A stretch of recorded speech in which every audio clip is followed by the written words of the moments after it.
অপহৃত নাবালিকা মেয়ে উদ্ধারের দাবিতে পুলিশ আধিকারিকের দ্বারস্থ নাবালিকার পরিবার সহ গ্রামবাসীরা। ত্রিপুরা সিপাহীজলা জেলা সোনামুড়া মহকুমাধীন যাত্রাপুর থানা এলাকার বাঁশপুকুর গ্রামে গত 21শে ফেব্রুয়ারি মধ্যরাতে বাঁশপুকুর স্থিত নিজ বাড়ি থেকে অপহৃতা হয় এক নাবালিকা মেয়ে। নাবালিকা মেয়েটির পরিবারের লোকজনদের অভিযোগ, প্রাকৃতিক কাজের জন্য নাবালিকা মেয়েটি ঘর থেকে বের হতেই তাকে জোরপূর্বক গাড়িতে তুলে নিয়ে চম্পট দেয় অপহরণকারীরা। একটি মারুতি ইকো গাড়িতে করে এলাকারই এক বখাটে যুবক ওমর ফারুক, বাড়ি একই থানাধীন বড় নারায়ণ এলাকায়, সে নাবালিকা মেয়েটিকে জোরপূর্বক গাড়িতে তুলে অপহরণ করে নিয়ে যায়। ঘটনার পরদিনই অপহৃতা নাবালিকা মেয়েটির পরিবারের পক্ষ থেকে সোনামুড়া যাত্রাপুর থানায় ঘটনার বিবরণ জানিয়ে অভিযোগ জানানোর পর এখনও পর্যন্ত অপহৃতা নাবালিকা মেয়েটিকে উদ্ধার করতে সক্ষম হয়নি পুলিশ। তাই যাত্রাপুর থানার পুলিশের প্রতি আস্থা হারিয়ে নিরুপায় হয়ে অপহৃতা নাবালিকা মেয়েটির পরিবারের লোকজন সহ গ্রামবাসীরা দ্বারস্থ হয়েছেন সোনামুড়া মহকুমা পুলিশ আধিকারিকের নিকট।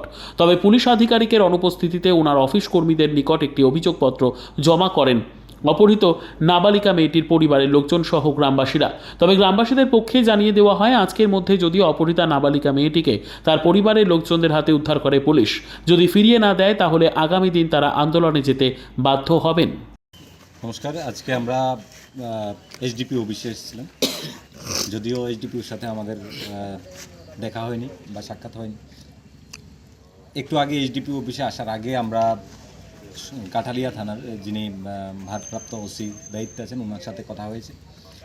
উনি আমাদেরকে কালকে দুপুর অবধি টাইম দিয়েছে, কিন্তু আমরা পরবর্তী সময় জানতে পারলাম মেয়ের গার্ডিয়ান থেকে জানতে পারলাম আমরা যে গত পরশু দিন থেকে, অর্থাৎ যে সময় থেকে কেস করা হয়েছে, প্রথম কথা হয়েছে যে কেস করেছে, কেস এখন অবধি রেজিস্টার করেনি এবং কোনো রিসিভ কপি দেয়নি। এটা কোন আইনে আছে সেটা আমার জানা নেই, ঠিক আছে। এখন সর্বমোট কথা হচ্ছে গতকালকে এবং গত পরশু দিন সোনামুড়া কবি নজরুল মহাবিদ্যালয়ের ছাত্র প্রতিনিধিরা ওইখানে গিয়েছে। অর্থাৎ সোনামুড়া একটি ছাত্র সংগঠন আছে, ছাত্র এবং যুব সংগঠন আছে, বিগত দিনেও এটা সুপরিচিত।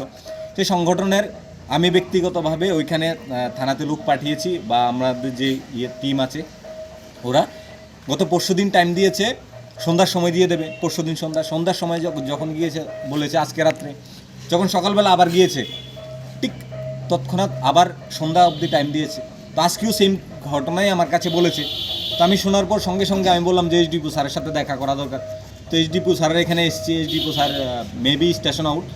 তো আজকে আমরা মূল যেই বক্তব্য, আমাদের যেই কাগজ আমাদেরকে দেওয়া হয়েছে সেই কাগজ কেন রেজিস্টার হয়নি সেটা আমার সবচেয়ে বড় প্রশ্ন।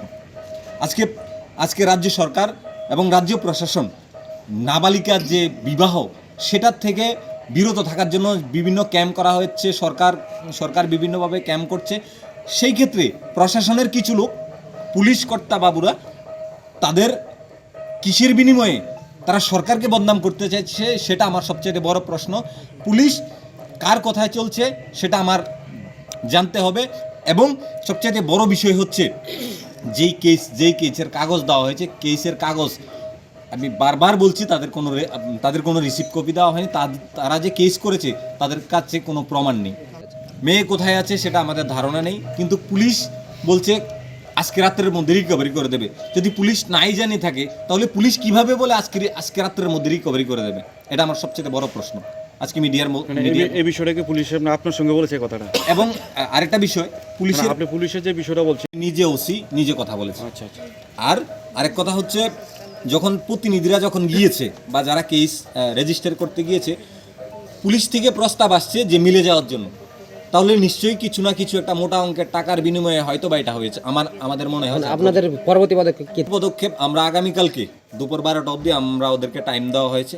যদি ওরা ওদের নির্দিষ্ট সীমা অতিক্রম করে তাহলে ছাত্র যুবকরা তো মাঠে নামতে লাগবে এবং সেটা হবে বৃহত্তর আন্দোলন, যেটা বিগত দিন সাক্ষী ছিল সোনামুড়াবাসী, সেটা আগামী দিন আবার হবে।